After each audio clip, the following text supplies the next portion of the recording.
an interim CEO. Here, maybe we need to go through the Companies Act, which stipulates that you need to have all the key managerial personnel in place. And there is a requirement of the capital size and a listed entity, all listed entities, irrespective of the capital size, need to have a whole-time key managerial personnel like a CEO, CFO, and a company secretary. So, while the IP continues to discharge his functions as an interim CEO, he should, wherever feasible, have an interim CEO as per the Companies Act. Because this is also from the perspective, two perspective. One is from the compliance angle, and the other is from the angle that an interim CEO who has a full-time job, he would be in a better position to discharge his duties while the IP continues to have an oversight on the functions of the key managerial personnel. There is a McKinsey survey, or you can say a McKinsey study. McKinsey is is the largest consulting firms in the world and the most respected firms, and they have given a framework of the 8 lessons that an interim CEO or incoming CEO has to consider. And this is from a survey of about 300 odd CEOs of leading companies. So the first lesson is that you are never ready. What it means is that irrespective of your pedigree, your experience, your expertise in that industry, you would never be completely ready for the job. That is because you will, as you go along, you will face a lot of challenges which are unforeseen, especially in the case of insolvent companies. The Murphy's law kicks in, which says that anything which can go wrong will go wrong.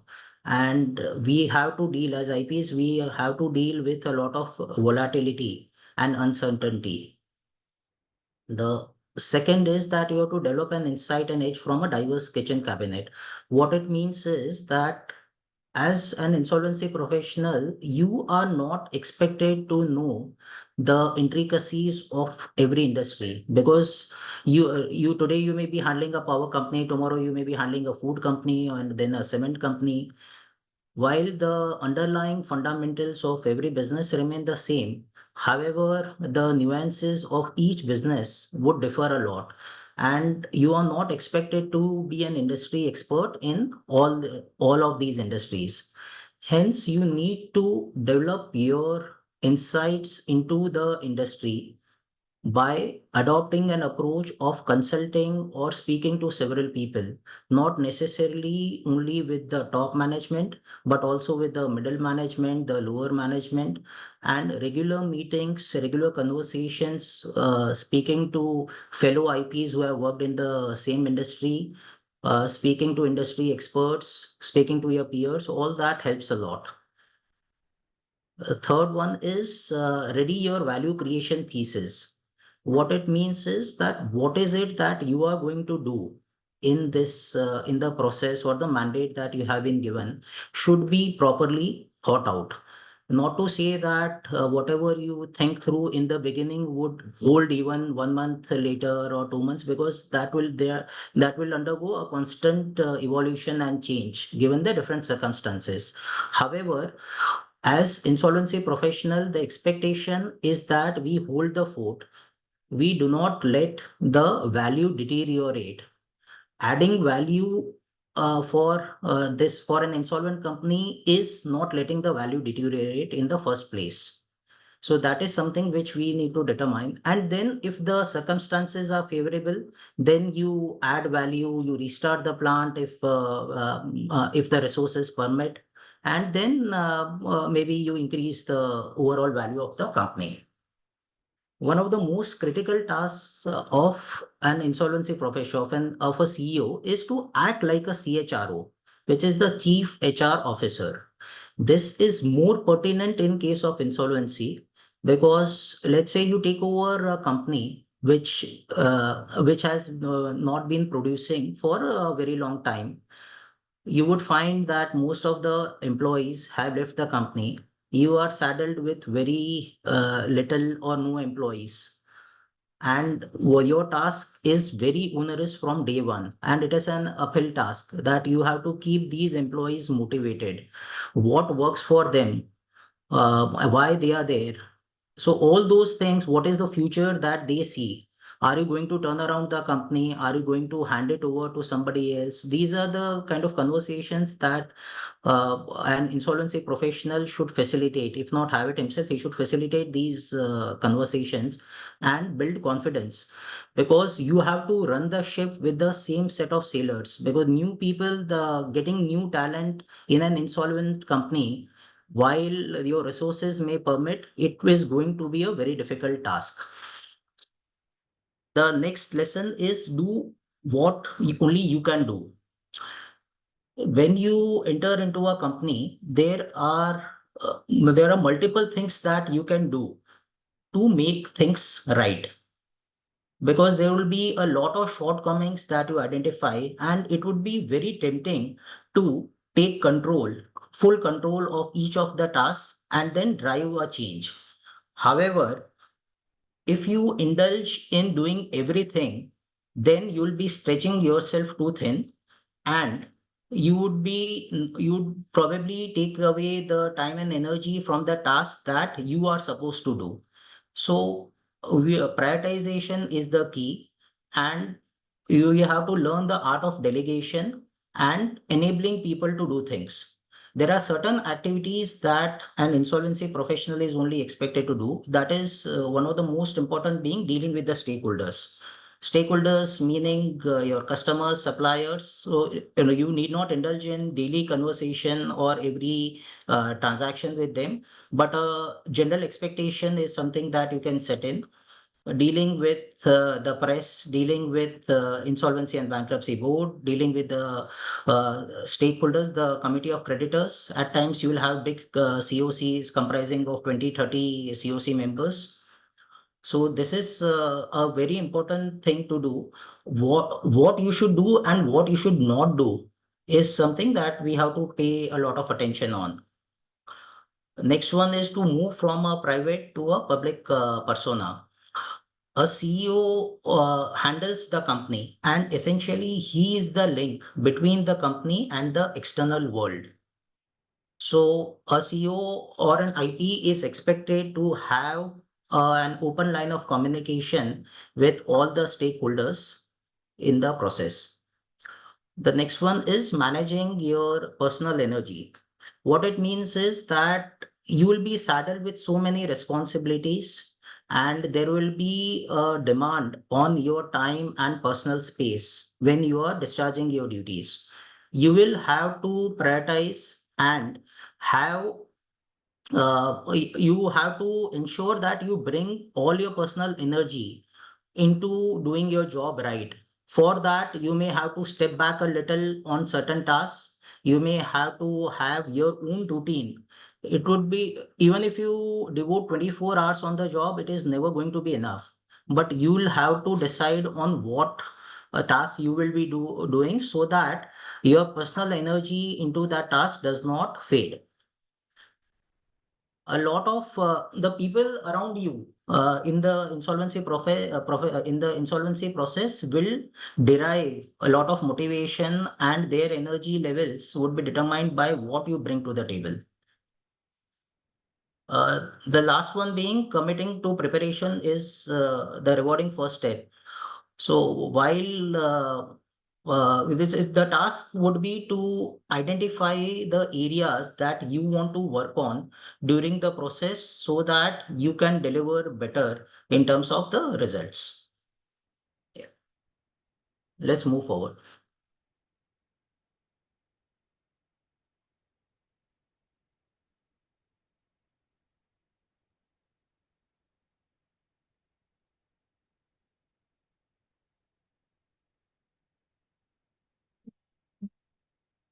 What does it mean to be an interim CEO? And what are the key considerations? First one is that you have to recognize the scope of the responsibilities.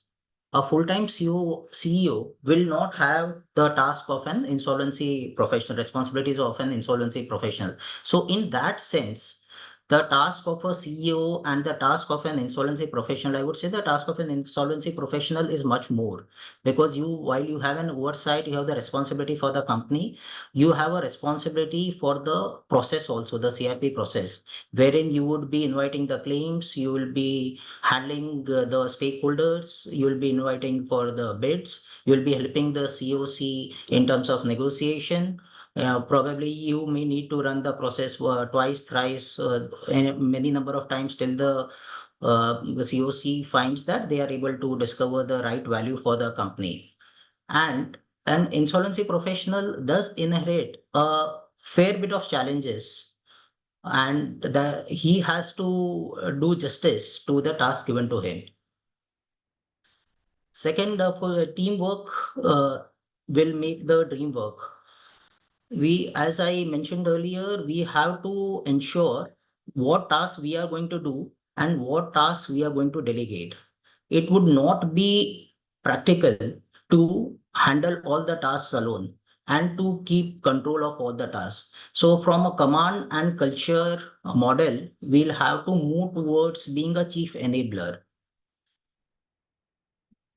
The talent available in the company would be always stressed. So that is also something that we have to recognize.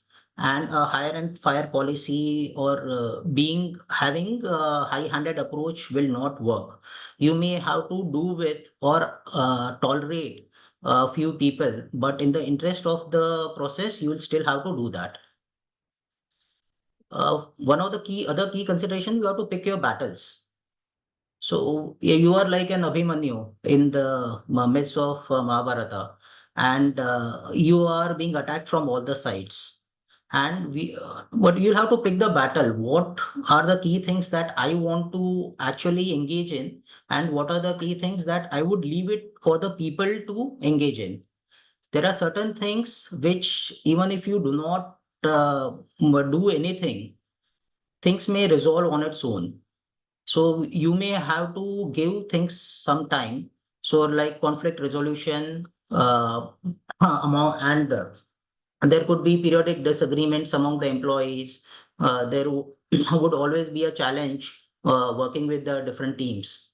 But this is something that we have to pick our battles, and it may not be very easy. This is a very simplistic thing to say. It's a one-liner saying that pick your battles, but we have to use our judgment, and the circumstances would be very different in each company depending upon the size, complexity of the organization.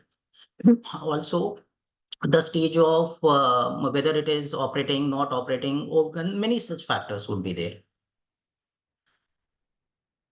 The last one, we prioritize and optimize for for the CIP. Since the IP's role centers around finding an RA, the role of interim CEO is like holding the fort.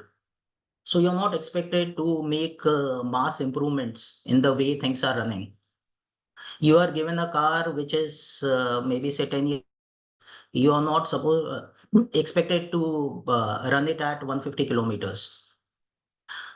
So it's just critical to realize that as an interim CEO, you have to prioritize your tasks, and you are not expected to bring a drastic operational improvements. See, by law, 330 days is the maximum period given, but we have seen CIP processes extend up to 2 years, 3 years, 4 years, 5 years also. Your strategy may differ initially. Initially, you may make a strategy depending upon a 330-day tenure. Then, if you find that the tenure is extending because of litigation or any other factors, then you may have a relook at your strategy. Now, what are the challenges and how to mitigate? So what I have done is, based on my learning in the mandates that I have handled, I have laid down a few challenges, and I would say these are probably broad guidelines. These are not necessarily the success mantras, or the different people would have different approaches. So first challenge is that CRP period is not defined. While it is defined as per law, practically for a large asset, there would be several a large asset. If it is operating in a good industry, you would have several suitors, and getting an asset under IBC is always attractive for the bidders, given that there is a clean slate after the asset is taken over. So then the CRP period may extend. Despite the best of your efforts, there will be things which are outside of your control. Like say bidders fighting amongst themselves to get control of the asset. So how do you determine, in that case, how do you determine? It's easy to say that you should have a short-term strategy, medium-term strategy, and a long-term strategy. What is short-term? What is long-term? What is medium-term? That changes over the period. So initially, when I take over a company, I may say that 3 months is a short-term strategy, 6 months is the medium term, but then things will change over the period. If I'm 1 year into the CRP, I don't see any signs of it ending anytime soon. I might have to take decisions. When I say decisions, decisions in terms of employees, decision in terms of sorry, somebody has said that we need to adjust the slides, not visible properly. What we'll do, we'll always also send across the slides. We'll send across the presentation later on. So as I was saying, yeah, this is fine. Yeah. So as I said that what is short term, long term, this is something that you will have to take a call on. There are certain contracts which you may initially not want to enter into. Or let's say if you consider 1 year period, you may want to have minimum increments. But if the tenure elongates, then you may need to do it in line with the industry. So how do you mitigate that? One is that you keep a record of all important decisions and review the same on a periodical basis. This is, of course, a requirement also under the IBC, which says that all the key decisions you have to document it properly. More than the compliance requirement, how this helps is, let's say you took a decision initially of not doing a particular thing. After 6 months, you review it again and you want to do a complete U-turn of that decision. Then why you took that decision in the first place might get questioned. That is why you should document everything properly, and key decisions always keep the stakeholders, the COC, informed. You need not wait for the committee of creditors meeting to be convened. You may determine your own periodicity of sharing the information, and that can be shared over email. Better to keep everything in writing, especially the key things. This is also to cover yourself and to minimize the exposure as an insolvency professional. Yeah. As I mentioned initially, we are not expected as an IP to have the relevant domain expertise. While selection of an IP, of course, the lenders would prefer to have an insolvency professional who has the relevant domain expertise. However, that necessarily does not become a handicap if you take over a company which does not, which the industry, you may not have worked in that industry, but it really does not have much of a challenge. So, how you, while it would become challenging initially to understand the operations of the company, the basics or the basic commercials is something which you'll need to understand, like how the sales are happening, what is the credit period, where we are purchasing, what are the cost drivers, what are the sales drivers, how you can optimize the cost. So these are some things that are common across industries, whether it is, it could be any industry, right from a small industry to a large conglomerate. These things would remain or the same. The intensity or the scope may differ. However, the basic principles remain the same. Some other challenges which are there are you may not have a management in place. That could be one scenario. Other could be that there is a management in place. However, it's a malicious management. They are not cooperating with you. They will not share data with you. They would try to do things that portray you in a bad light. And with this, it becomes very difficult to establish the hierarchy and control the things which are required to run the process of the corporate debtor and to manage it as a going concern. So how do you mitigate that? You have to ensure clear communication of the new order across all levels of the company, and you take charge of the key aspects or the key decisions should come to your office only. So all major decisions, while it has to be reviewed at your end or at the IPS end, they have to be reviewed and then only it goes through. All important communications also will need to be reviewed. So initially, you may decide to review most of the things, and as time progresses, you get comfort. You may decide to relax a few things. Also, the monitoring of the cash flows would be the most critical job. And in a large organization, it would not be possible for a single person or RP's team also for few people to monitor the cash flows. In that case, with the approval of the COC, you may decide to engage an external agency for cash flow monitoring. What it will, the way it will help is helps establish credibility if you have an independent agency monitoring the cash flows, and the risk or the exposure to the IP is also minimized. Also, if you do not have a good team or the operating team is not present, or there are very few people present in the company who can actually run the operations to the level that you want to, probably you may want to hire an external agency to run the operations or help you with the operations, have an industry expert, and that will also help you plug the leakages, identify where the leakages are happening and plug the leakages.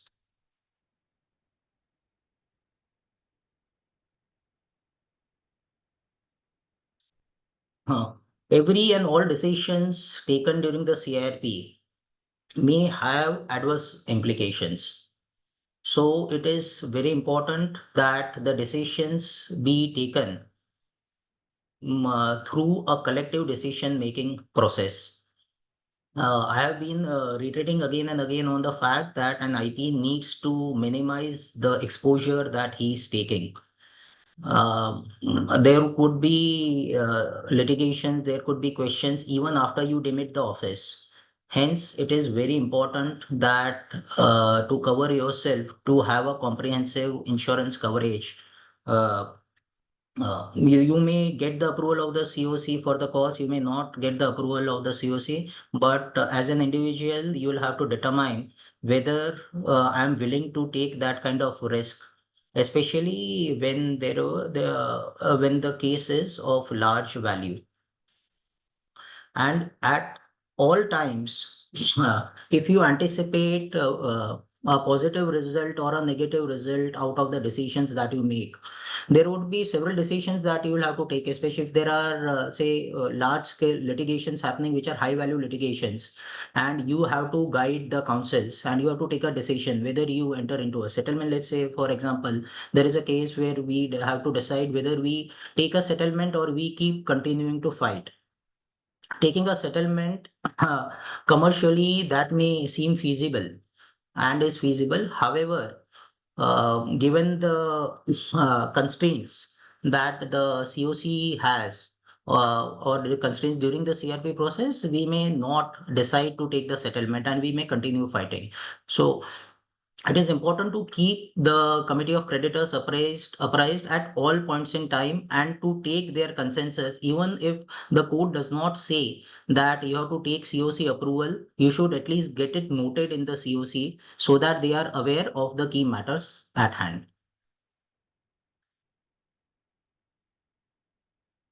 Now we discussed a lot on what are the challenges, what is the role which is being played by an insolvency professional who kind of functions as an interim CEO in the organization. However, the role of an interim CEO in the normal course and an insolvency professional acting as the head of the organization is quite different.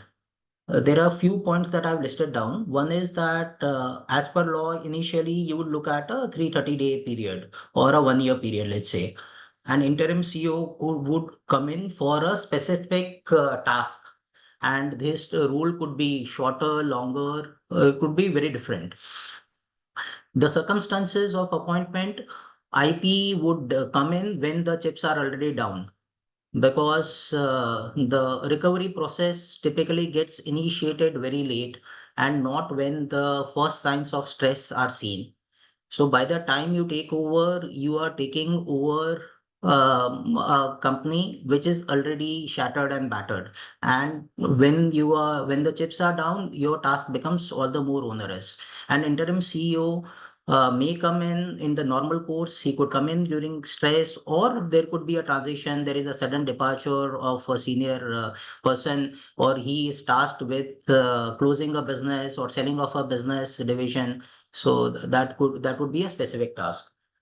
The scope of responsibility of an insolvency professional is different from that of an interim CEO in the normal course. Interim CEO is given a specific task and his expectations are very clear. An insolvency professional is required to ensure that the company stays afloat, it operates as a going concern, and the value does not deteriorate. He is not expected to make very strategic changes in the business. So in that sense, you are not expected to effect a turnaround in the business. If you are able to manage the business as it is when you inherited with little improvement, I think that would also be a very good achievement. Of course, you would be very lucky if you are able to turn around the entire business, because there are a lot of factors beyond your managerial capability that go into turning around the business. The external environment has to be favorable. The stakeholders have to agree to put in the required amount of funds required to start the business for the working capital. You need employees to support you. You need customers who would buy from you. You would need suppliers who are ready for the same credit terms. So a lot of factors are there. The limitations that the IP has are far more, because you will have constraint of resources, you will have constraint of time, you work with a limited bandwidth, and you have very limited resources. Also, as an insolvency professional, this is, if let's say we are given one particular task, we have a mandate of running a company, but then we'll have our individual practices also. So this is not, while this job may require you to spend 12 hours, 14 hours, practically you may not be able to do that. You may be handling several assignments at a time. So these are the limitations that so we should be cognizant of. Yeah, go ahead. Zenith, if I can ask you to summarize the key learnings in this section. Thank you, sir. So, with this, we come to the end of our section 1, which was to understand why an IP needs to be an interim CEO. We covered section 17, 18, 19, section 17, 18, 20, and 25, which lay down the responsibilities of an IP, and then we mapped that to the responsibilities of the CEO as we generally know it. And we were able to conclude that interim CEO's responsibilities are very similar to that of an IP's. Then we covered ground on what does it take to be an interim CEO. We covered the McKinsey method, where 8 lessons were elaborated upon. Then we moved on to specific considerations that are native to CIRP companies or insolvent companies. We tried to understand the scope of responsibility. We tried to tailor the approach to suit the objectives of IBC.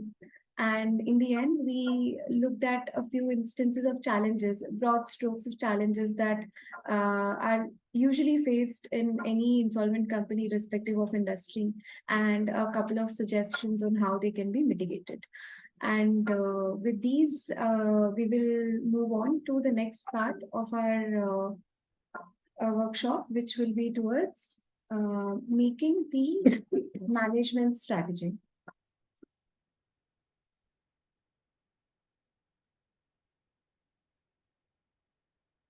We will begin this chapter by understanding the concept of deploying a strategy in an insolvent company and how that is very different from the strategy that you would deploy in a company that is up and running.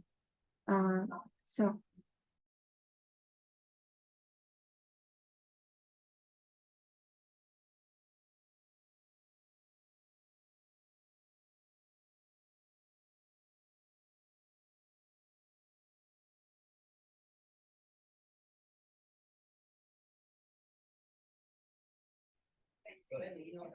Ashish, could you unmute yourself?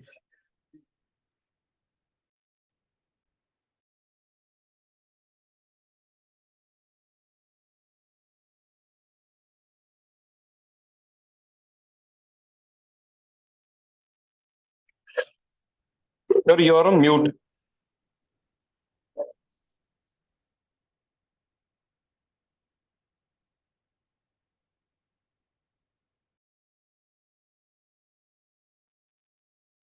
Ashish ji आप mute है आपका. Very sorry, I think I was on mute. So it's very important to have a strategy in place, especially so for an insolvent company. When you take over a company, you first have to map the terrain, where you are, where you want to go, and how to determine that strategy. You will have to work with the committee of creditors. First is that you develop an understanding of the company. What are the strengths of the company, where you can go from there, and after that you will have to start off on your job. The at the core of this of the at the core is building of trust, whether it is with the suppliers who have lost their money, with the employees who have not been paid for a long period of time, with the lenders who do not have trust in the ability of the company, all those things. So you encounter a lot of challenges, but you start off on a clean slate, so to say, and say that you have taken over as a professional and would be neutral in his approach and would look to rebuilding the company and manage the company for the time till the time it is handed over to the new investor who would take that forward. Now, what are the factors that would influence your strategy? How do you, what are the considerations based on which you will determine what you need to do? Of course, the first one being the size and complexity of the corporate debtor, how large the organization is, whether how many plants it has, which industry it is in, what are the external factors, are the is the economy supporting that particular industry, whether you can grow, what is the state of operations is other one, whether it is the plant has been shut for a very long period of time or it has recently been shut because of lack of working capital. If it has been shut for reasons which require a lot of capex, and then probably you may not want to do it during your tenure, and you are better off just guarding the assets and maintaining the assets in the position that they are without letting any deterioration happen. It would also depend it would also depend upon, sorry, somebody message that you are not audible. Am I audible to everyone? Is it better now?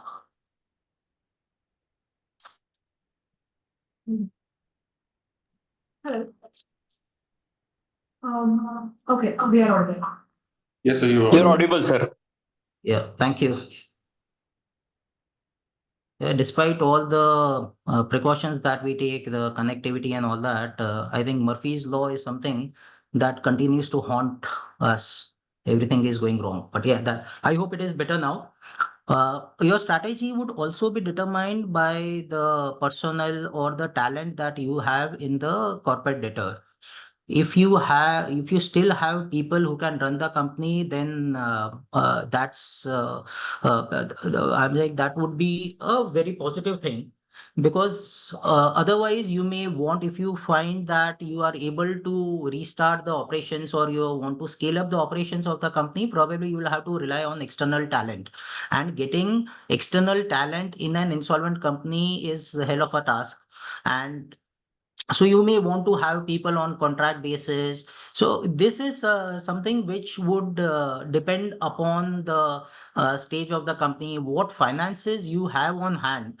Are the lenders willing to support you with interim finance? That of course is the biggest challenge, because if you do not have cash on hand, then how do you work? Probably identify certain assets which can be disposed of with the approval of the COC, and you generate cash. If you have receivables in the company, you can pursue them for recovery. But availability of finance becomes the key challenge.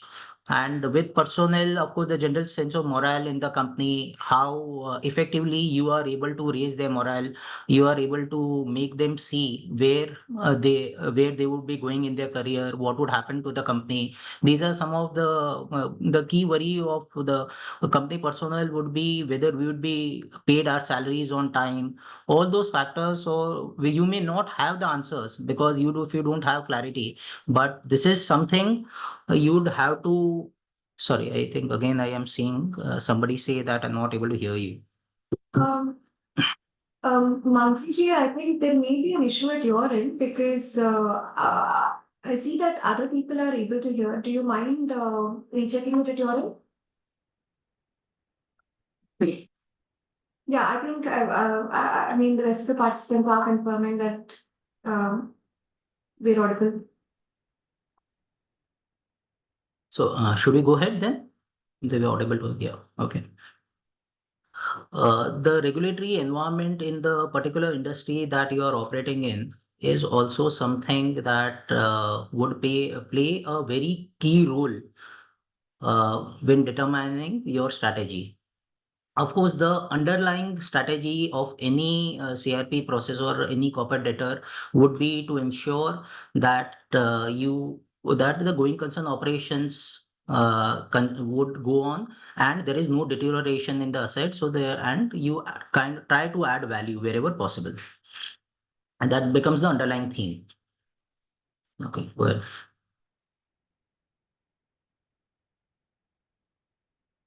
So now we have seen what factors influence the strategy. Now, how do you go about?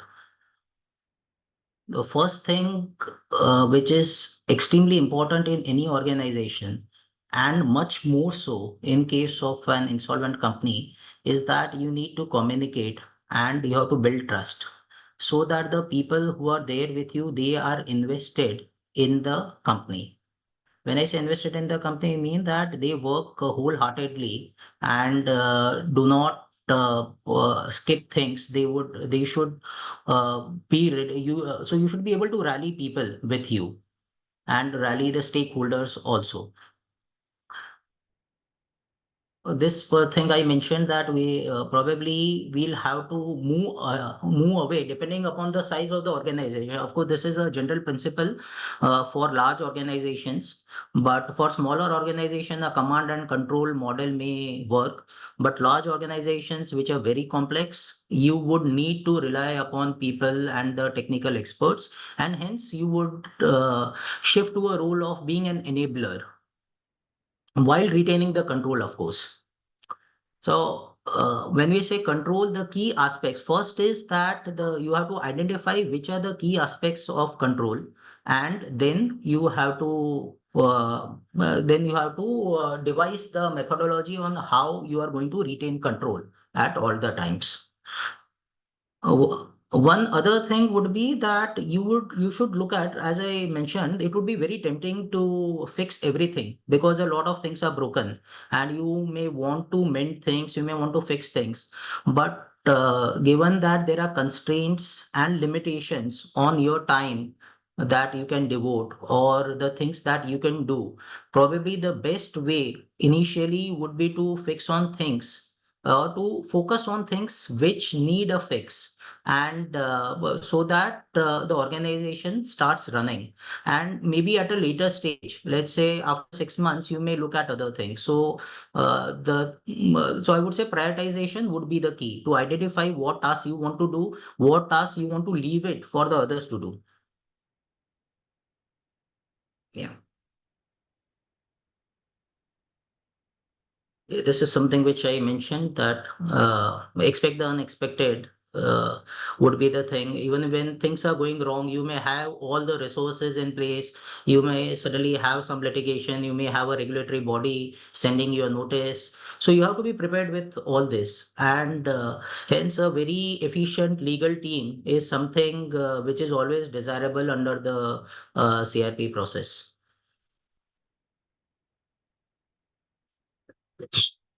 Now we come to the contracts and how to balance the multiple interests of the corporate debtor and the other counterparty as well. Yeah, go ahead. Thank you, sir. Mm. When it comes to contracts, we would like to begin by understanding why management of contracts is so critical. Uh, as we all know, contracts form the genesis of all the cash flows inside and outside the company. Something is coming in, there is a contractual basis for it. Something is going out, there's a contract with some party somewhere. So when control and custody comes into place, the first point or a very critical touch point is contract review of what is happening, what has happened. And in that, we are very clear that we have to lead the company as a going concern. So in this case, let's look at the contracts in two buckets, existing contracts and new contracts. Majorly, we will be focusing on existing contracts in the upcoming discussions because these are the contracts that have created liabilities, that have created litigations, that have created complex scenarios in the corporate debtor. New contracts are something that the IP will be entering into during CIRP. So there will be different considerations here. And in existing contracts, we'll be majorly looking at supplier contracts, customer contracts, and employee contracts. In all the three cases, we would want to cover what are the major issues that you may encounter, how do you go about dealing with those issues, and what are the possible resolutions that you may want to approach.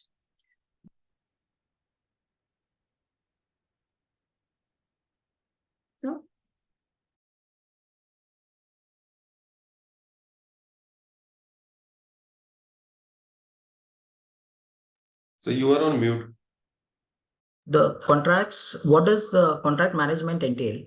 Contract management entails, the first is the obtaining the understanding of the key contracts. Even before that, you'll have to determine and understand what are the key contracts of the company. For that, you may need the help of the senior management, the middle management, so basically the company personnel would help you with this information. You should be open to ask things that you don't understand, because there would be a lot of technicalities which would be industry specific and would need some understanding. You'll have to, when you take a stock of the contracts, identify which are the key contracts essential to keep the company as a going concern status. So let's say I'll take the example of the power company. We had several contracts. Some of them were not were loss making. So how do you handle that? To in order to maintain the going concern status of the company, you may not want to execute those contracts.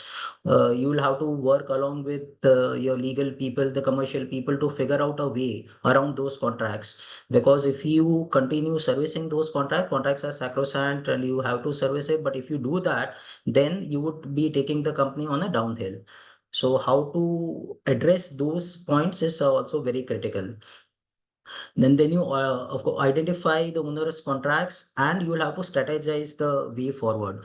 As I mentioned earlier, there may be some points or some things which you may seem to be commercially a no-brainer, that this is something which should be done, and you may have the right intent and do it, and you may want to take a decision. However, tempting it is, what I have seen in my experience is that you should take all the key decisions only with the approval of the COC and take their inputs on this. And for any onerous contract, you may need to approach the NCLT or the regulator as may be needed. An open dialogue is something which forms the basis. When you deal with existing contracts, when you deal with the suppliers, you will face a lot of challenges. If somebody has not been paid in the past, why would he continue to give you the same credit terms?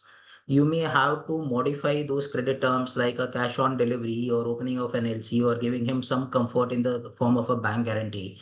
And this is something which you should be open to doing that, because we cannot expect somebody who has lost money to continue to pour money or take more exposure.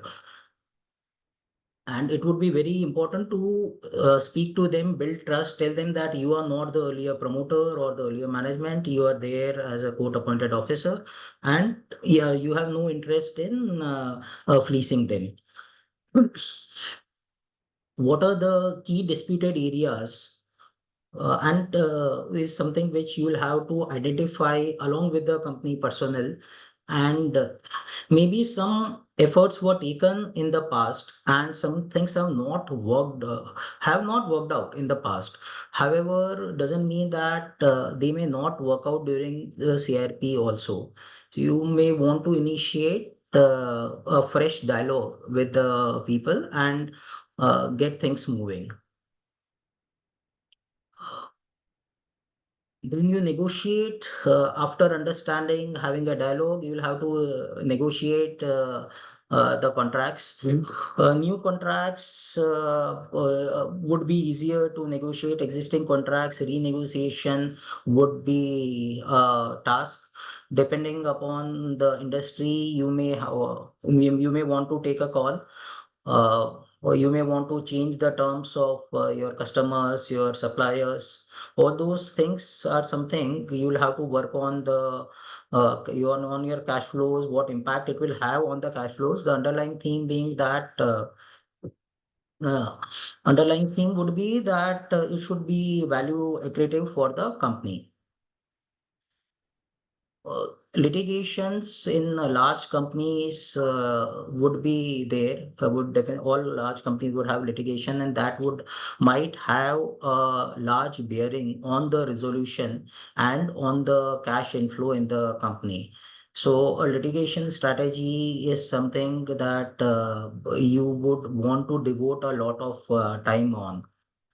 So while we are at this contract management, I'll take an example of a company that I'm handling as the resolution professional. So we had a contract with a trader who would in turn sell the power for the company.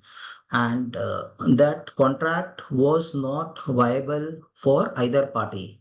However, so it made sense for us to kind of cancel that contract.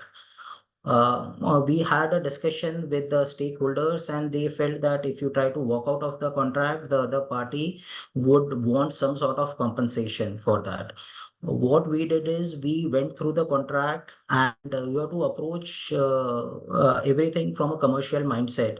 And we identified certain points where we found that it is not feasible for the other party also. So it is something which is onerous for both the sides. So we had multiple discussions. The first discussion was in their office where there was a lot of distrust. They did not even ask us to sit, and we had to walk out in 5 minutes. Next discussion was a bit more peaceful, and in the third discussion, we were able to achieve a breakthrough and make them also see sense that this contract would be onerous for them also, and they will have to help us in tying up our capacities, which they won't be able to do given the constraints in the CRP. So with that, we walked out of the contract. We had a mutual agreement agreement, and both the parties decided to exit. So I would say this was one of the key or the major turning points in the process that we ran. Because of that, we were free to contract with other parties. While this existing contract, we were tied down with this particular party. So what happened is there was no trust in the beginning, because they said the earlier management did not give us the money, and we do not want to deal with anybody in this company. While you are the RP, you are also representing the company.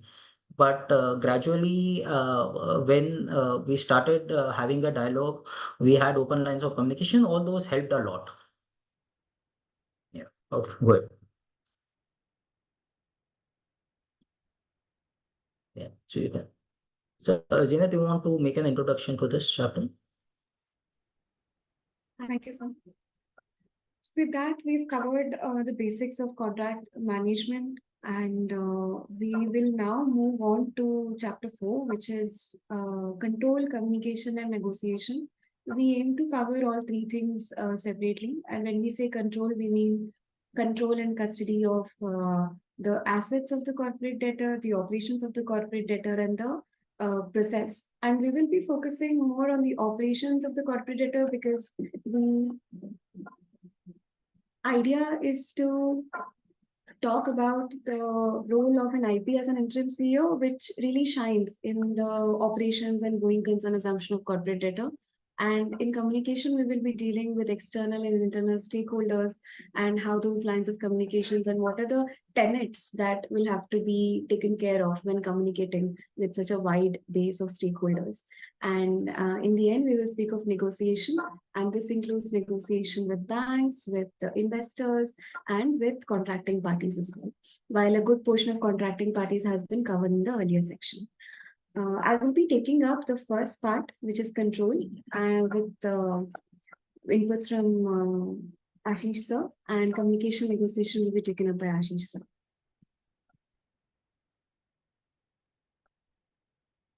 We've just outlined the broad areas that an IP will have to take control of when he steps in, or he or she steps in. I'm getting a feedback that some portion of the screen has gone out of the screen. Can someone else confirm? Because I have logged in through another device and it seems to be all right.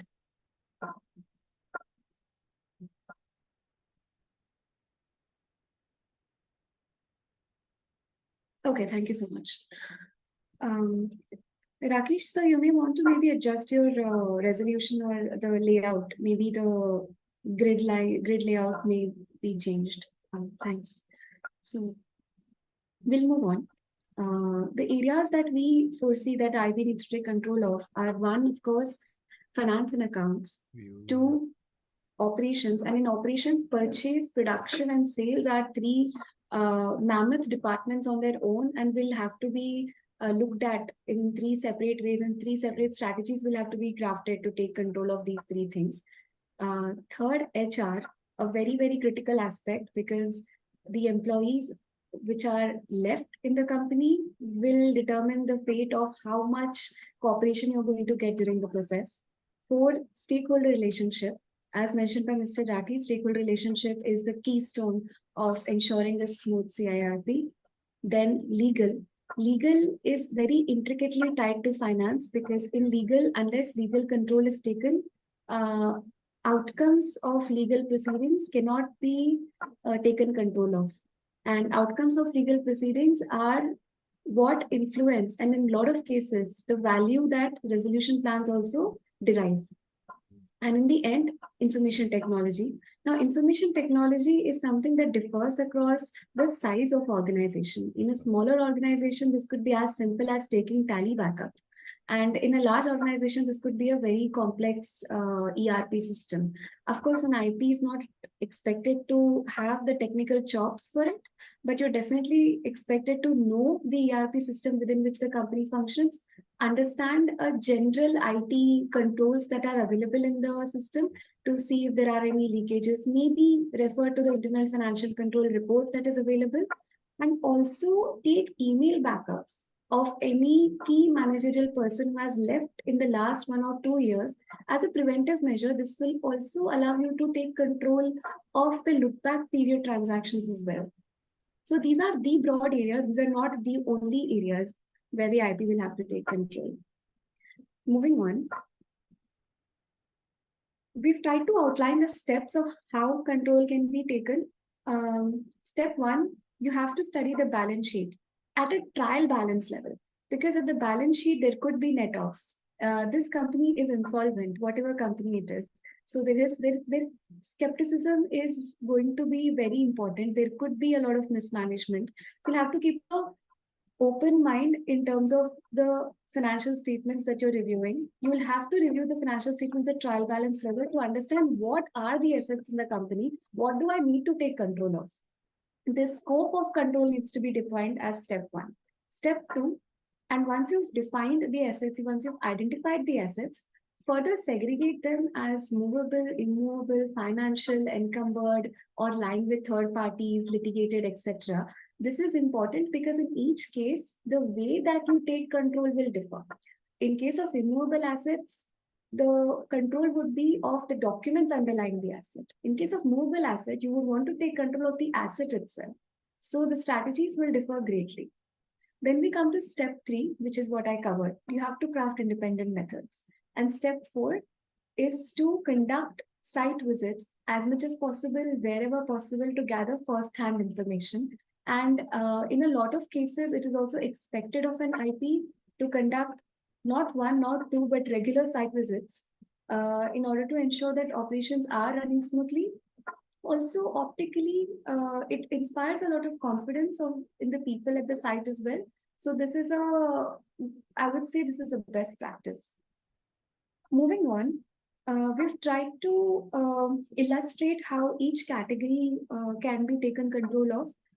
In case of immovable assets, which are land and building, depends on whether the title deeds are with the company or mortgage with the security trustee. But you would have to secure it. You'd have to understand where these lie and in what condition, and you'd also have to take control of the security at the site or at the office in order to ensure that the comings and goings into an asset of the company are monitored and are known.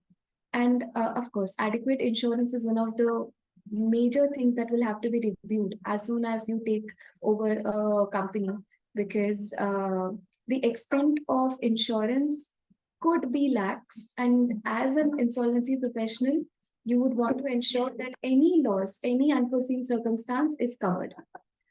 Second, Ajay, I would like to add here, insurance is one of the key things that an insolvency professional should pay attention to.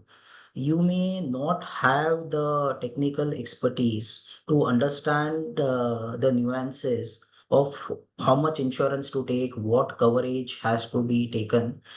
You can take help of the insurance brokers in this case to understand. There have been a few instances during the CRP where we have seen that there has been a loss to the asset and the asset was not adequately insured. It is very tempting to, in the process, you are expected to cut down on the costs. And insurance, if it is insurance premium, if it is a sizable amount, let's say for large companies, it may run into crores. So, say for example, the company that I'm handling, we pay an insurance premium of 7 to 8 crores per annum. It is very tempting to say that, oh, 8 crore ka kharcha hai, let me bring it down to 4 crores and I'll cut down on the coverages, I will water it down. But then that would be a very dangerous thing to do. Because the impact would be any loss to the asset would run into hundreds of crores. So while it is very tempting, you should steer away from that. Even if the stakeholders, sometimes some people may have a short-sighted vision and they may say, why are you paying so much? But you should be, in fact, if you need insurance of 100 crores on a conservative side, please take 110. You do not want to be the fall guy when there is an accident in the factory or there is a natural disaster. So this, I would say, would be the key thing that you have to ensure, and the timeliness of insurance. So maybe have a calendar which you may want to personally monitor, or you may want your team to monitor that insurance is taken timely, does not expire. And this is one aspect where lenders, while they may be very wary or be unwilling to give money for running the operations or funding the CRP costs, this is something where they are normally would be willing to give you money for meeting the insurance costs. Yeah, Zina, go ahead. Go ahead, go ahead. Thank you, sir. Moving on, when you look at movable assets, especially vehicles, there could be two scenarios. One, vehicles are available, you know, the person to whom the vehicle is assigned, whether it could be a KMP of a company, these could be vehicles lying at the site of the company, this could be commercial vehicles as well.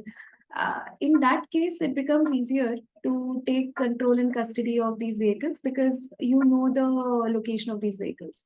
There are also cases when vehicles have been bought on the name of the company but are not currently with the company. They may be lying with an individual who is not in the company. In those cases, you may want to take a declaration from the company to say that this vehicle is with me in this condition, and this will be given to the corporate debtor as and when CIRP ends. So the first option is the most desirable, and when that is not possible, the second option has to be resorted to in order to ensure that it is accounted for. And of course, even in the case of vehicles, you have to ensure adequate insurance. And moving on in financial assets, for example, cash, loans, or FDs. Of course, in case of cash, uh, whatever cash in hand is available with the company, a denomination-wise physical custody is usually suggested, where you take the physical control and custody of the cash, the checkbooks, the letters, the stamps, to make sure that nothing goes out of the company under the hand of the IP without his knowledge. Second, loans that the company has given elsewhere.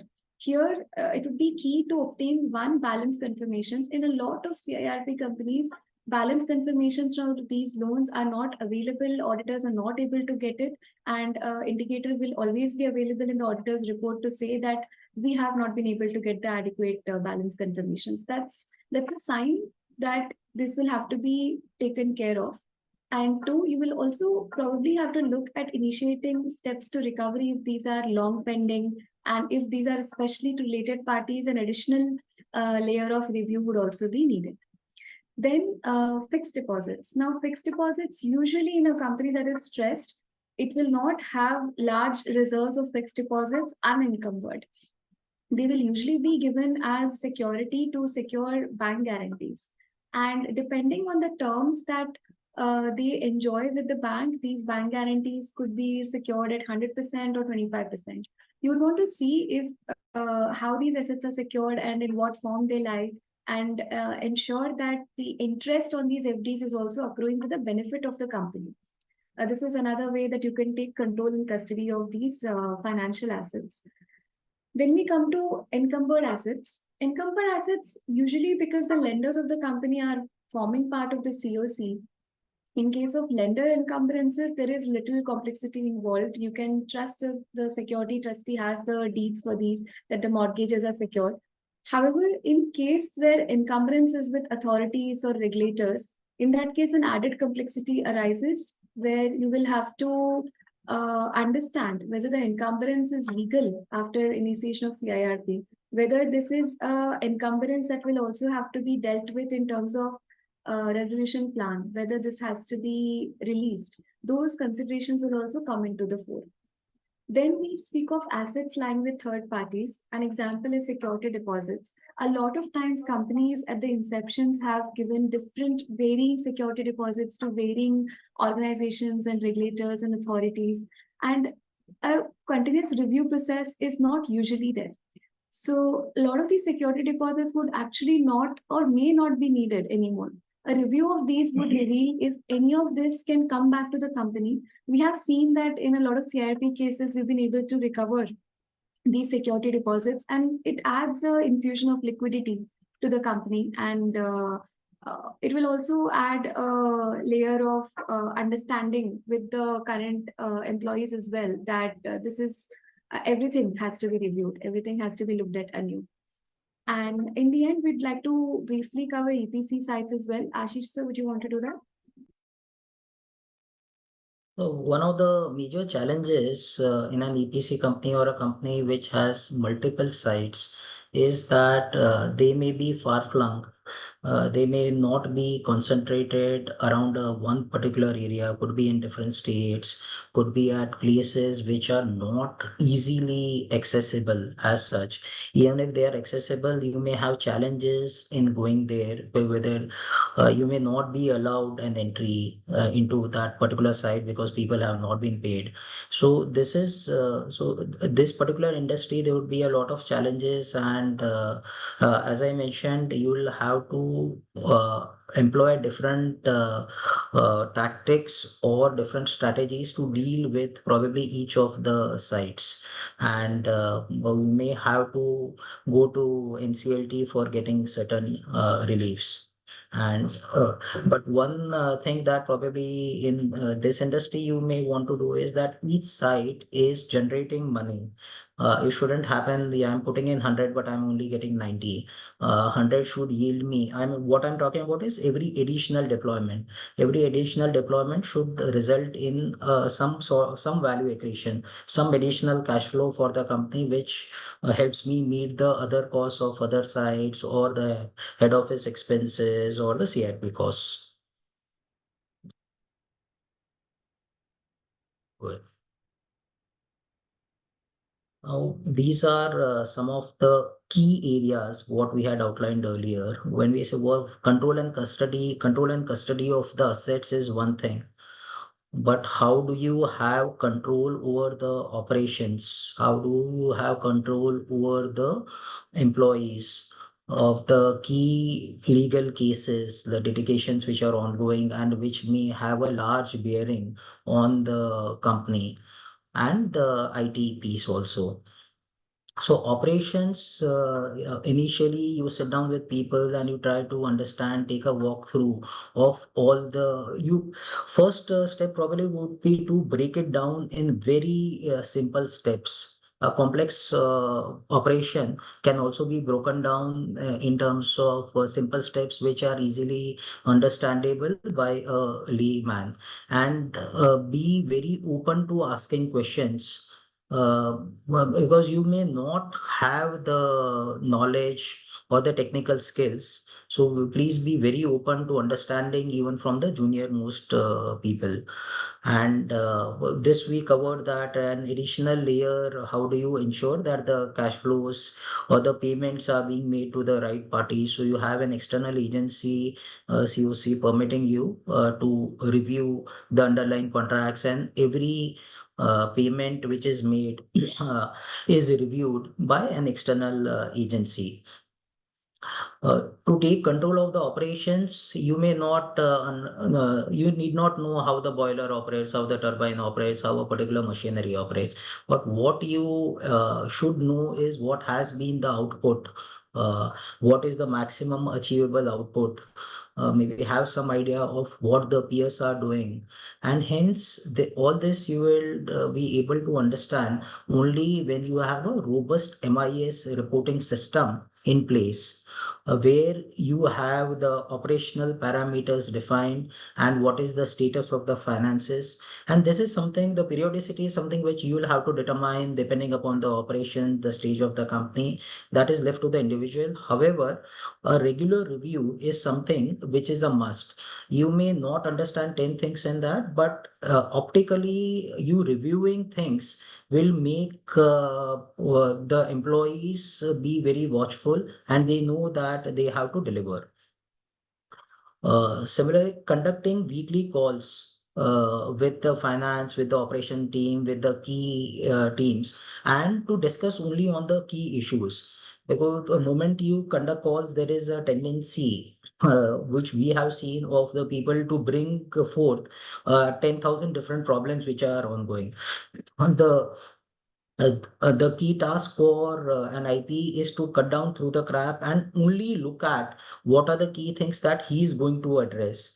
And he will not go into other things. So you may have to skirt a few things. You may have to delegate a few issues to other people. You may have to defer a few issues. But at every point in time, you have to check yourself that you are devoting your time to the right things only. Human resources, that in my personal experience, this has been one of the biggest challenges, because to engage with people who are there in the organization and they do not have a lot of visibility. Typically, when an organization is undergoing stress, the people who could find jobs elsewhere would have already moved. So what you are left with is probably not the best of the talent which is there. They are the people probably who are not getting jobs elsewhere. So you have to do with, if I can say, a substandard set of talent, and but you will have to keep your ship running with them, and you have to keep them motivated. So probably understand what are the key issues. If you do not have an HR head, this also becomes one of the key positions which should be filled in. Or if you are not able to have a separate HR head, have somebody have the commercial head or some other person, senior person, take over that responsibility, and keep an open door policy for people to come and discuss with you. Of course, you need to be mindful of that. You do not devote a lot of your time. You do not end up wasting a lot of your time in that issue. Processing of salaries as per the timeline so is very essential. Otherwise, and this is something where as IP we have to work with the COC and seek interim finance if required. Otherwise, a person who is not paid on time as per the employment terms, it's very difficult to get their cooperation. And since it has already been about 7 years since the code has come into force, and lot of cases have been there, there have been experiences. I think all the stakeholders realize the importance of addressing this piece. Legal matters, say, well, let's say by qualification, I'm a chartered accountant, I don't have a legal background, or say I'm an engineer, I don't have a legal background. But all legal matters ultimately have a commercial underlying. So we may not be very adept at understanding legal stuff. Of course, as an insolvency professional, we have that kind of training that we can understand legal matters, but commercial understanding would be the key. And we should be able to understand what are the aspects, what is the cost benefit, how much money I should spend on the legal case.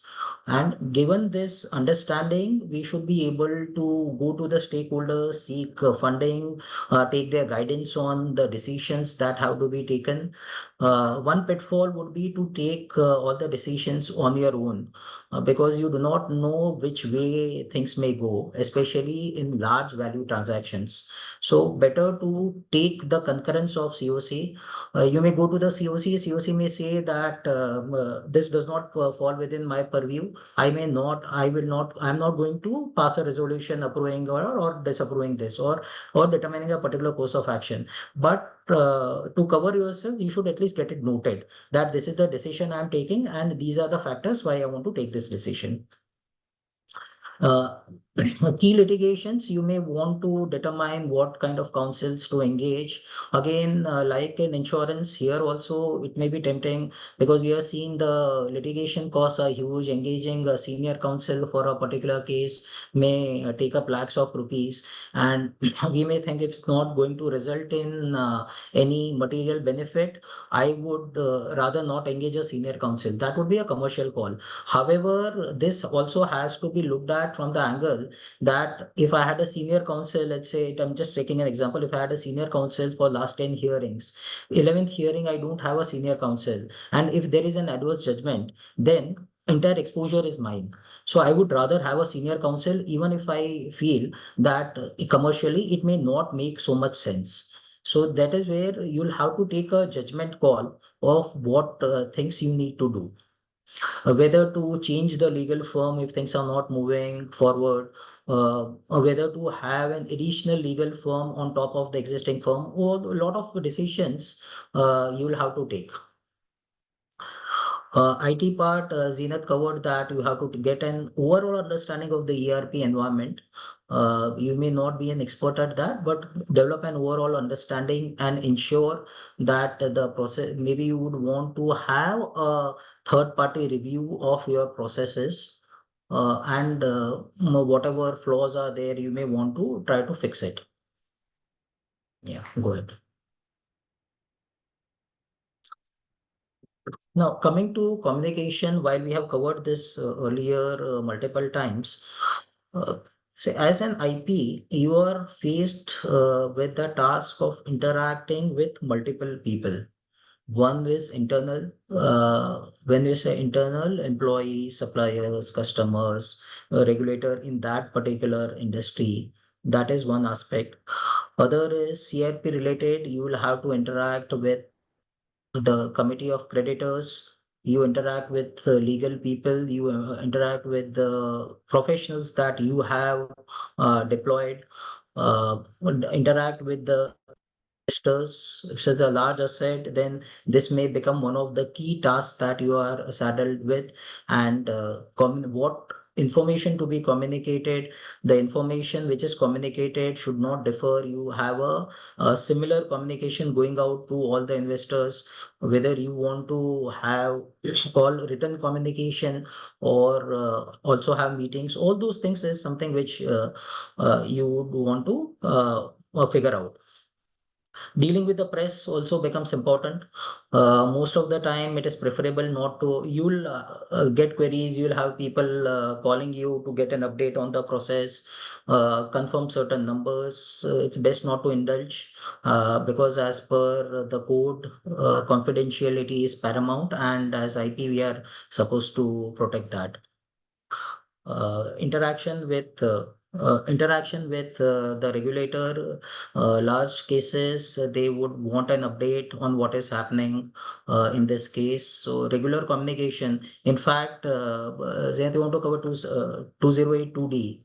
There's a section where you have to keep sharing the regular information. Even if it is not asked of you, it would be a good practice. Like we file progress reports in the NCLT, you keep sending periodic updates to IBBI and IPA.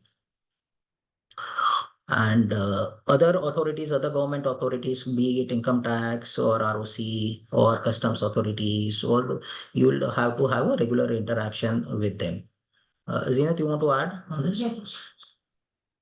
Couple of points here, as sir has already covered, is in terms of communication. As soon as you take over a company as an IP, the first communications go out for intimation of CIRP, and usually this is given to the directors of the company, the board of the company, the employees, and MCA, ROC. But it is also important to communicate this to the statutory auditors, the cost auditors, GST departments, and any other regulatory department that the company deals with on a regular basis. Although it is not stipulated currently, it is a great practice to do that, because if there are any claims, and there will be in most cases, there will always be a quicker way of receiving those claims, because government departments generally delay filing of claims, and currently there are newer regulations that restrict them from doing that, but this can always lead to litigation in NCLT. So a lot of time and effort gets saved if communication is established from the get-go. Secondly, some tenets that we have in the mandates that we've handled followed is that all communication with investors and with any party has to be over email. And even if communications have been oral, they've always been reiterated over email to put it on record. Two, communications have to be transparent with investors. As covered, all communications have to be absolutely uniform. And most of the times, it makes sense to have the COC also in the loop when investor communications are going out. And a lot of times, the RP Council is also a great space to get these communications reviewed and relooked at. before sending it up. Now, internally, when you come to communications, because the volatility of a company under insolvency is very high, the communication to internal stakeholders has to be laced with empathy and compassion, while a clear line of authority also has to be established. So you will have to walk that tightrope, and it has to, and communication on how things will move from here on, in terms of how processes will move, who is the final authority. Will we may have to be reiterated over and over again, because the company may fall back into habits and revert to earlier lines of reporting. This will have to be communicated not once, not twice, but maybe on a periodical basis.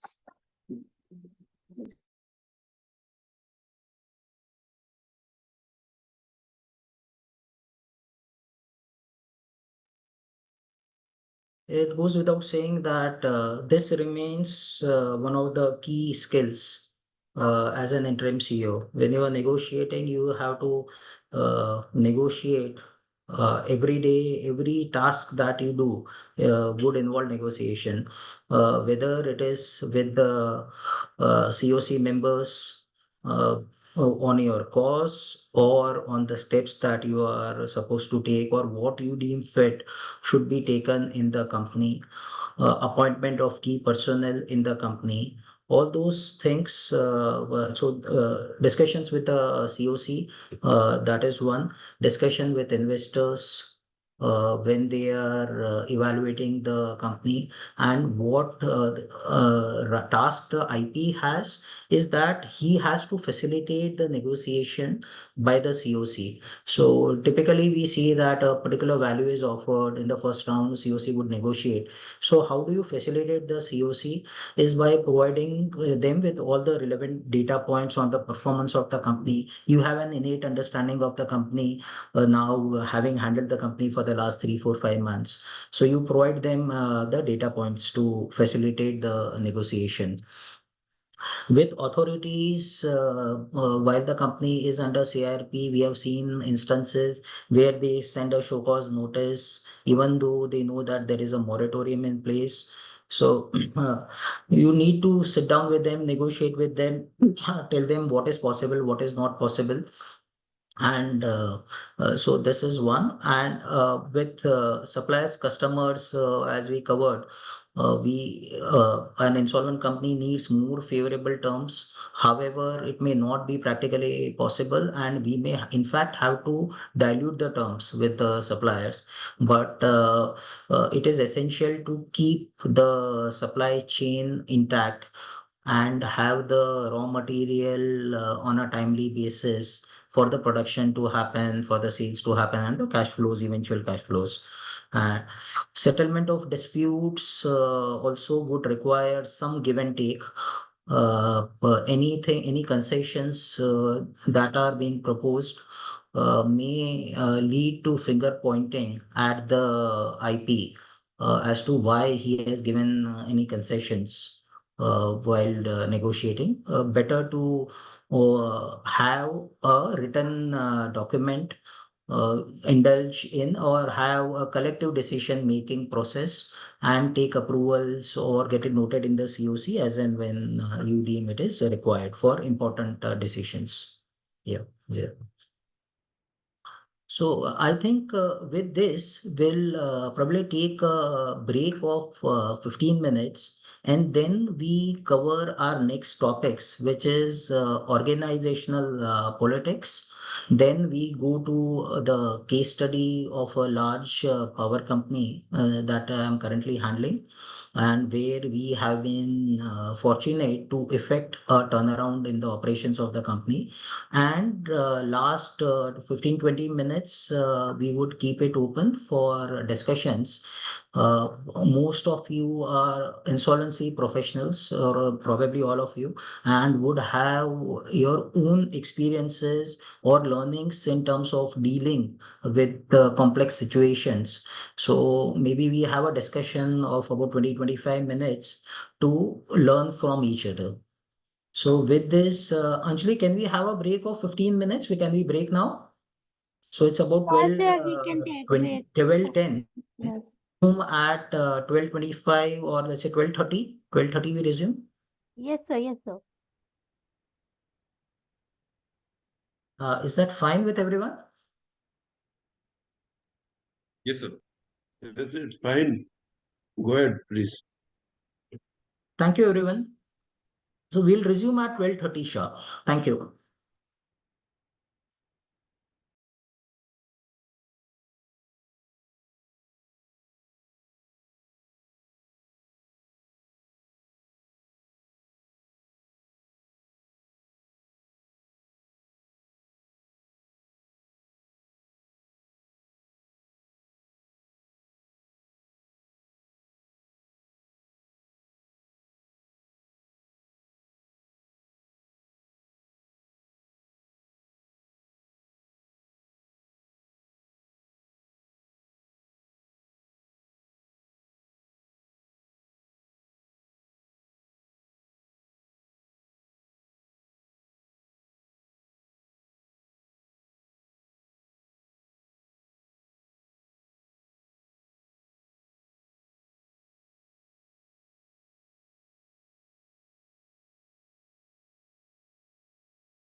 Good afternoon, everyone. Welcome back to the session. I can see that almost all participants are available in the session. So we'll begin with where we left. Anjali, this is fine, right? Yes, ma'am. Yeah, we're resuming, Anjali. That should Yes, be all yes, right. ma'am. You can resume. You can Okay. Thank you. So we'll resume with the topic of organizational politics. Thank you. So organizational politics, this is something that all of us have encountered. Uh, what are the two, three words that come to your mind when we say organizational politics? If I can request all the participants, if you can type in the chat box, let's say two words, what come to your mind when we say organizational politics? Request if you can type it in the chat box.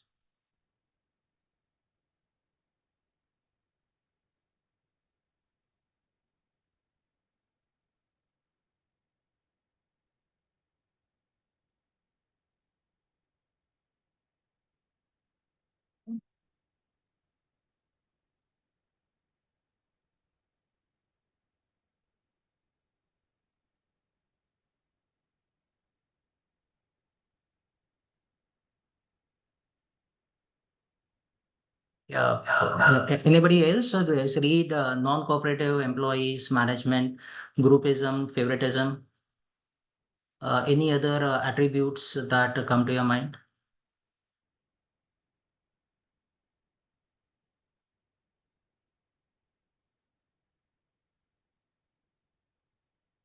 Okay, so let's move on.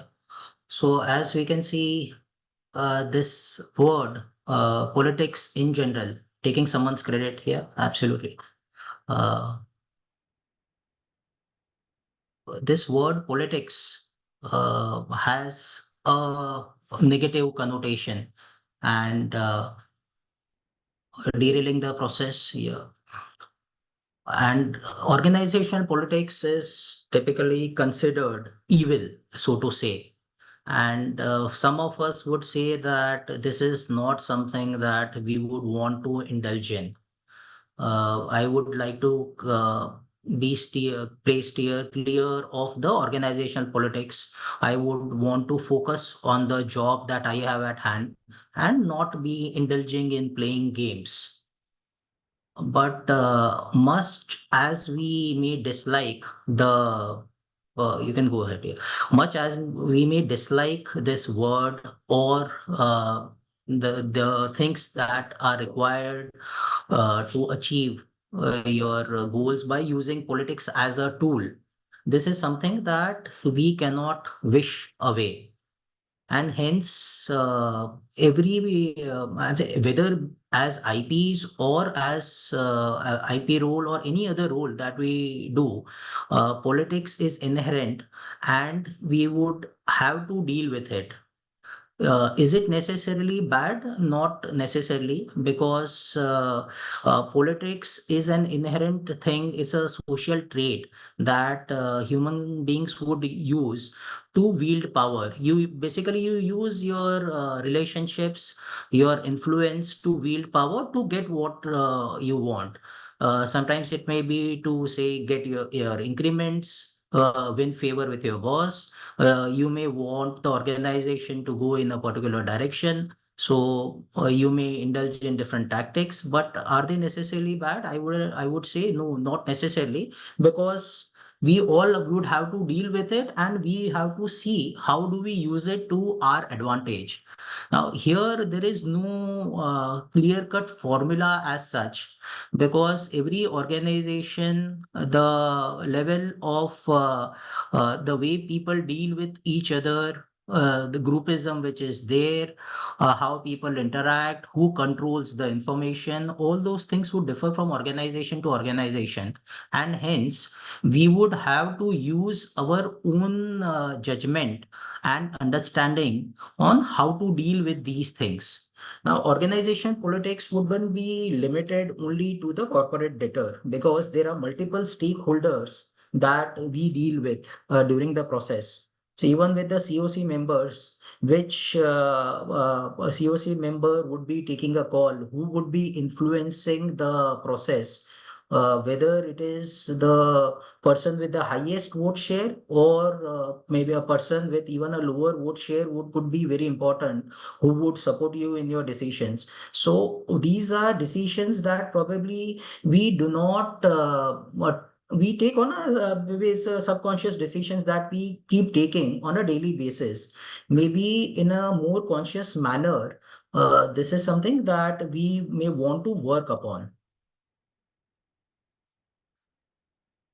So the first thing that needs to be done is to map the terrain. So basically to understand what level of control, who wields the control in the organization. If there is a promoter, then definitely the promoter would wield control.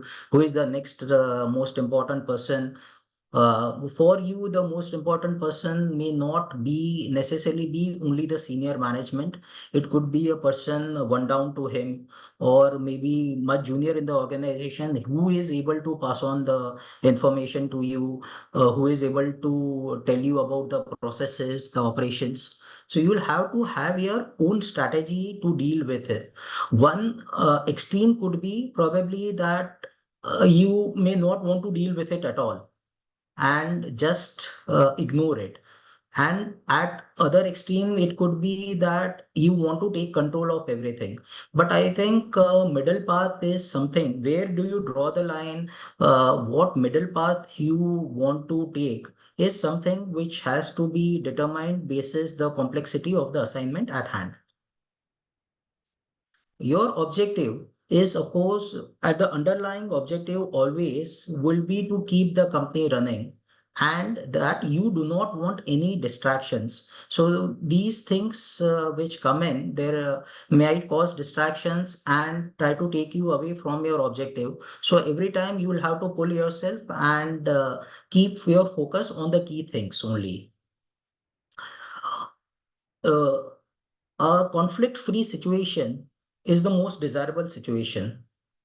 Probably yes, maybe no also. Because if there are certain conflicts at a manageable level, you should only ensure, our task is to ensure that these conflicts do not derail the entire process. They may act as a catalyst or a facilitator for you to in fact take better control, understand more about the operations, and they may help you to take to achieve better results. So conflict resolution is something that you may would want to focus on, but to what degree you focus on that, whether you want to resolve all the conflicts as a thought through strategy, you may want to have certain conflicts or certain underlying tensions be there in the organization so that it keeps everyone on their feet. You have to pick your key people that who would work for you, and you need not shield them all the time. What are the challenges? Of course, the challenge is that it would take time, effort, and this is not something that you would discover on day one or day five or day seven. You have to give yourself enough time. If things are not working well, also you have to understand that that is how it is supposed to be. It may not work well for a very long time. It will take time for you to understand. So reserve your judgment till you do. And I would say that we should stop being hard on ourselves if certain things are not going well. Yeah, good.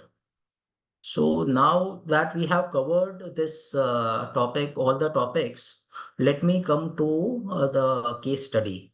Zenat, you want to make the lay down how we are going to cover this? IBC. We'll begin the case study of a thermal power plant with about 2,500 crores of debt exposure, overall debt exposure that is currently under CIRP, and where we've been fortunate enough to have a business turnaround as well, and a fair bit of healthy competition in the acquisition space as well. And we've seen how the operations of the company, how the turnaround of the company influenced the overall value accretion and finally the bids that were received under CIRP. So this is a testament to the fact that an IP as an interim CEO is very, very crucial, because the outcome of CIRP is also sometimes determined by how good of an interim CEO an IP is. So we'll begin by laying down the facts of the case and how the company was inherited and where the company is currently. And Ashish sir will be taking up how that was achieved during the course of CIRP. So this company went into CIRP. Yeah, I think there is a question asking whether it's for 2,500 crores, sir. 2,500 crores of overall debt.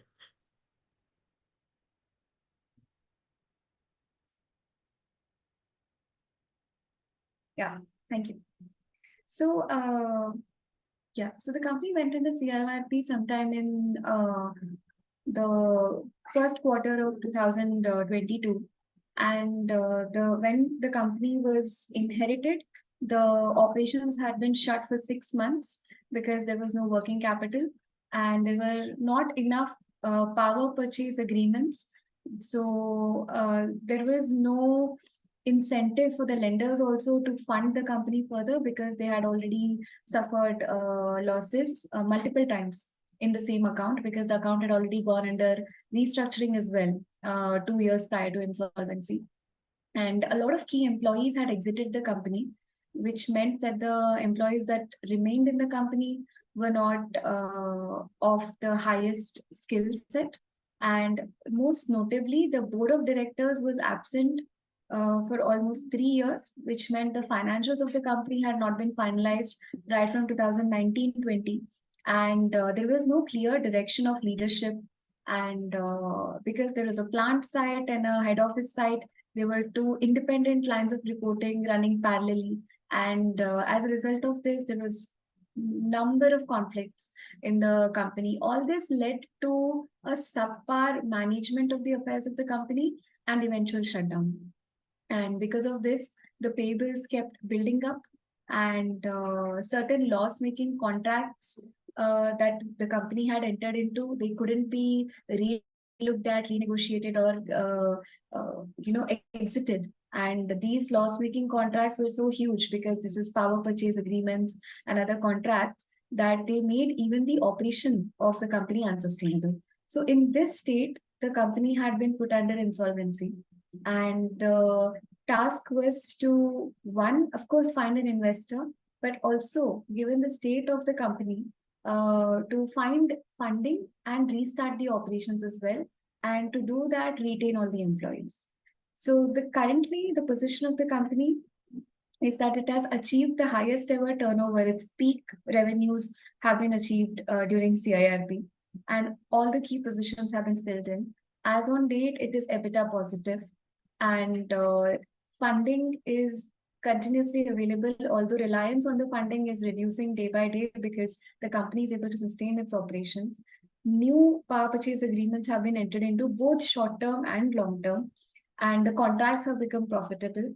Most importantly, onerous and loss-making contracts have been exited. So all the bottlenecks, all the issues plaguing the company have been dealt with one by one in the course of the last 1.5 years. And all of these led to immense value creation in the company. And that reflected in the bids that were received in the company. Initially, the bids that eventually were received for the company finally were 100% higher than what were initially received. So this that is a telling sign that the company did something well in CIRP. But how is this achieved, sir? So for So I think as Zenith laid down, so why we wanted to take this case study is to demonstrate that turnaround is also possible during CRP. And you as IP, all the skills or as an interim CEO, which are required uh, to be deployed. If you deploy those skills, you have a chance to achieve the desired results. Of course, as I had mentioned earlier, it does not depend only upon what you bring to the table as an insolvency professional. The external environment also has to be very favorable for you to achieve this kind of turnaround. And in our case, we were very fortunate that the external environment was supportive. Uh, but we did play a key role. So what we did initially when the plant was shut for 6 months, so when we entered into it, there were huge payables which had built up. So we did not have money to in the bank to procure the raw material, which was coal. And without that, we couldn't have moved forward. What we did is there was a power crisis in the country at that point in time. And what was plaguing us is one was the finance, the other was that we did not have profitable contracts. And thirdly, we did not have the raw material linkage or the coal linkage, which was essential. Since there was a power crisis in the country, the ministry was actively involved in seeing which power plants could restart their operations. And this is where we had the opportunity of putting forth our demands, so to say, or the key things that we require from the ministry or the government support that we require so that we are able to run the power plant. We did our working and said that we require an interim finance of 125 crores. Secondly, other point we put forth is we did not have full linkage, which was wrongfully denied to us by the government authority. Third was that we needed an O&M agency to run the plant. So these were the three key things. So we got government support in getting the linkage, though it took time. So what we were faced with a power purchase agreement where because of some interim orders of the Supreme supply at a particular rate. However, on the cost side, my raw material cost exceeded the selling price. So overall, I was making. So what we told the ministry and the government authorities is that if we want us to restart the operations, we need the coal linkage. I can supply power while not making any money on this particular contract. However, I cannot supply at a loss. So it took 2, 3 months and several meetings with the ministry, but we were successful in getting the linkage. This single thing played a major role in reshaping our operations. Other point was we used this to our advantage, and the lenders were also very supportive in initially sanctioning us an interim finance of about 125 crores, a huge sum when they had almost 2000 crores of money which was lent to the company and which was stuck. This was with the understanding, they had a clear understanding that in the initial phase, which is 3 months, 6 months, probably will not make money. There would be a cash burn because we had to incur expenses on the spares of hiring people and getting the coal. Lot of money would be deployed in the working capital. So there was a clear understanding that in the near term, 3 to 6 months, we might not generate money. And beyond that, also, we did not have visibility whether we will be able to generate money. However, it was very clear that unless the plant is running, we would not get the kind of value, or the lenders would not get the kind of value that they get if the plant is running, because the investors would look at an operating plant very different from the way they would look at a shut plant. Other key important thing that we needed is people to run the operations. So while we had a team, but we did not have the right skill set where we could be very confident that the operations would run without any interruption. Also, there was a lot of infighting within the company, and lot of other factors were also there. Local factors, local politics, lot of things were there. So what we did is we put forth a proposal before the lenders, and we asked for O&M agency approval for appointing an O&M agency of the highest repute in the country. The cost was initially was very high, so to say, given that you were not earning any money in the operations. However, we were able to convince the committee of creditors. We also got the backing of the ministry on this, and with that we were able to deploy an O&M agency with the right technical skill set, who were able to bring in the necessary repairs, the spares which are required, and restart the plant within 4 months of their taking over. Other key thing which was required was termination of contracts which were not viable. So this was a major challenge, and however we were successful. We had to honor some contracts where we were incurring loss because they were short-term contracts for 3 months, 6 months, and by terminating those contracts, probably we would have incurred more loss. And litigation also. So we decided we take a conscious call of continuing those with the support of the COC, and we entered into fresh contracts. Now, initially, when we took over, our outlook was that we should look at contracts which do not exceed 1 year. Overall, because then the investor comes in, and the investor may have a different outlook. There could be different set of investors. Somebody may look at it, have a strategy of selling only in the short term exchange market. Somebody may look at it from a captive consumption, and some other person may look at tying up the entire capacities. So initially we entered into short term contracts, and as time progressed, we also our thinking changed, and we entered into a long-term contract also for 5 years. With the approval of COC, we got a very good rate and linkage also. It is one of the most important contracts that we have now. In terms of employee engagement, we had issues with the O&M agency coming in and sitting on top of the existing employees who were entrenched into the company for some time, the senior people. There was a lot of friction which was there initially. However, we decided to address only the key aspects whenever there was any disagreement, and we let things die down on its own. And what we saw is that the key thing that I used to ask the O&M agency or the people in the company is that, so what do you want to do? Should we fire the other person?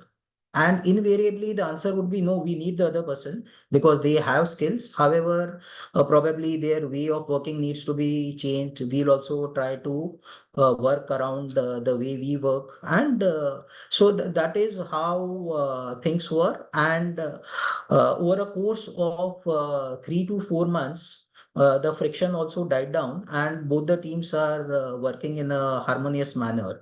The key was to get them to, we have to rally them to the point and show them what is the end objective. The end objective is to achieve better performance.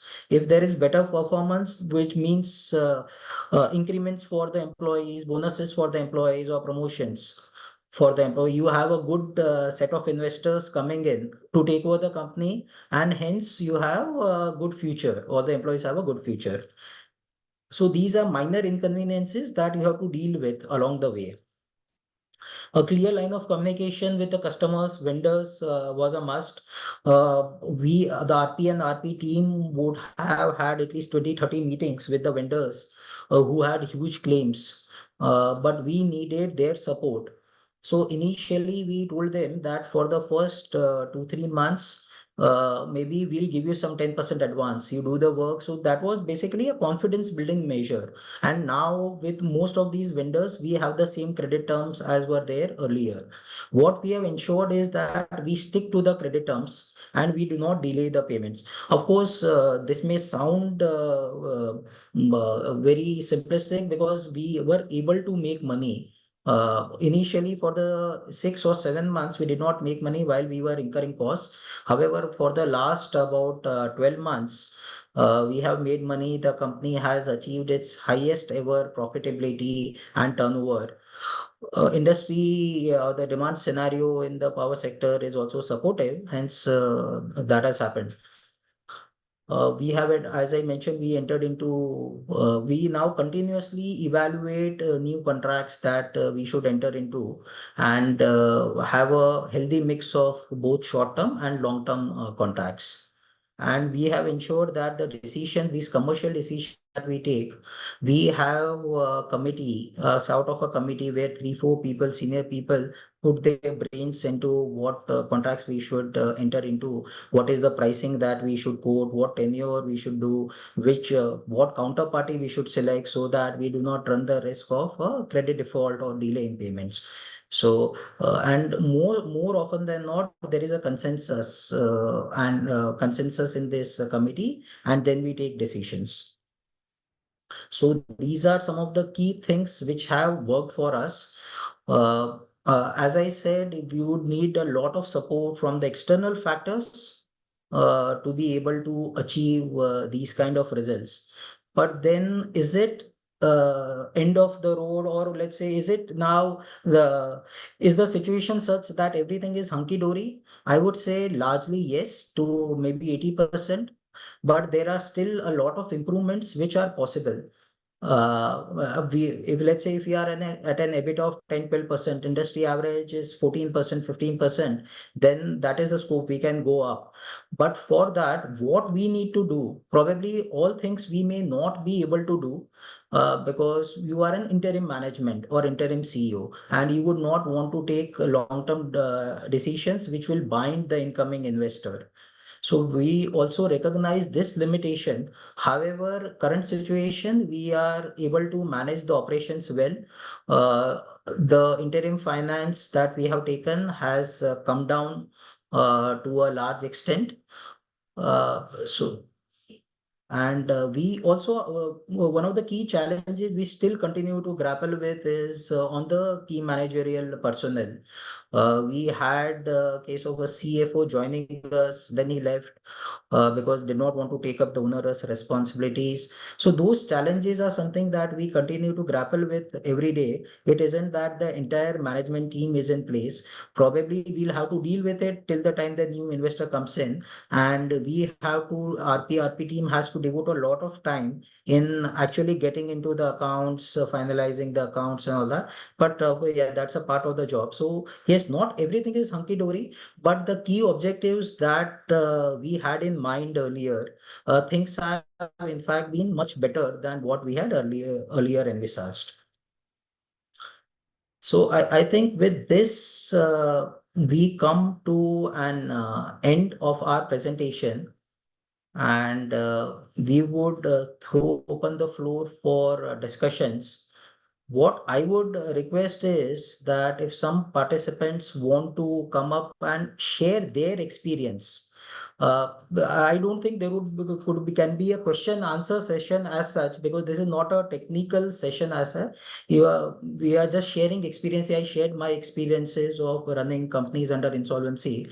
If we can have some other insolvency professionals also share their experiences on what has worked for them, what has not worked for them, how things can be better.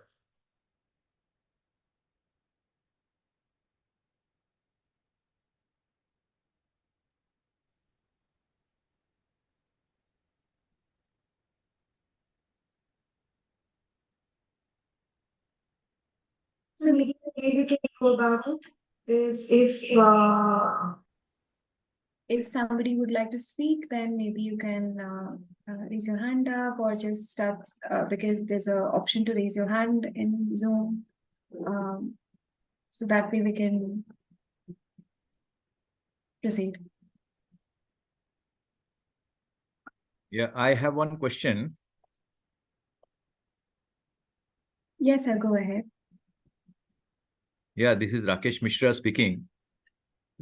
This question is related to, when you take the control and custody, the recovery of the financial assets. Those part, particularly the loans and advances or, the advances given to suppliers, that is a pretty difficult proposition, recovery of that. And you keep writing letters, keep sending mails. First of all, you don't get proper addresses and all that. And finally, when you get some addresses, you keep trying to, establish correspondence with those guys. But it doesn't happen, there is absolutely no response. So what is the remedy? Like, you keep on trying, you will send mails after mails, nobody is attending, and nobody is even responding, bothered to respond whether you'll get that money. So what exactly is the solution for this? Like, to what extent you will go for, particularly the recovery of financial assets? Sir, as you have rightly mentioned, I think this is a common experience that most of the insolvency professionals face. You keep writing letters, you keep calling them. Most of the time, as you mentioned, you don't have the proper addresses. You see receivables in the books, but you are not able to move forward. And I think first is probably is setting the expectation. It is extremely difficult to recover the loans and advances which are lying in the books. At best, what can be done is certain security deposits which are there. Let's say some electricity deposit which is there in the books where you have surrendered the connection, or some other deposits which are there and where the obligation is over. Some fixed deposits in the balance sheet where the guarantee tenure, the claim period has gotten over. These may be relatively easier. Uh, One thing that can be done is that to see whether these transactions fall within the ambit of the avoidance transactions. And if they fall within the transaction, within the ambit of avoidance transaction, you may want to go ahead and file. That may serve as a deterrent, or it may get the other party moving and they may come forward with some sort of settlement. So I will give you an example in one of the cases that we handled. We initiated litigation against a foreign supplier in the courts. And this went on to the Supreme Court level because they had other contracts in the country. They couldn't afford to be seen as litigating at not honoring their obligations. Then they came forward with a settlement, and we were able to recover a fair bit of money, I would say. But then, of course, this is case specific. So there is no right answer. It would be depending upon the situation. You may try to press upon the different levers, but we all need to recognize that at the end of the day, it may so happen that despite the best of the efforts that we have done, we have not been able to recover anything. Other key thing while we are doing our job would be to communicate to the COC, get it monetized that we have written several letters, we have taken help of the lawyers, we have initiated litigation. All the efforts that we have undertaken should be definitely noted and taken note of by the COC.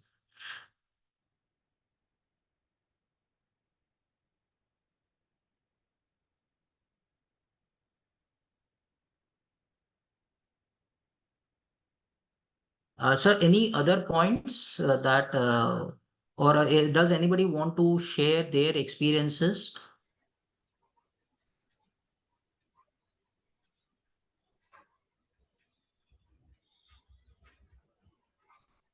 To close.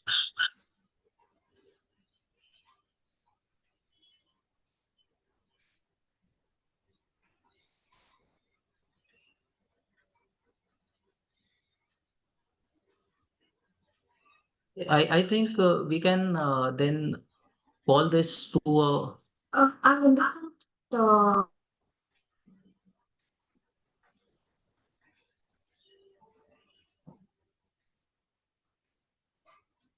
or what we'll be sending, be sending it across to ICSI IPA, and they would be in turn sharing it with the participants. Anjali, that is fine, right? You would be sharing this presentation with the participants. Yes, sir. You can send me through email. I will share it with them. Sure. Okay. Okay. So I think with this, we will call this session to a close. I would like to thank everyone for attending this session. And I hope I was able to give some pointers or some insights.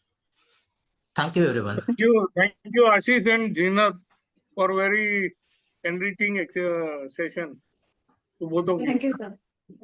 Thank you, sir.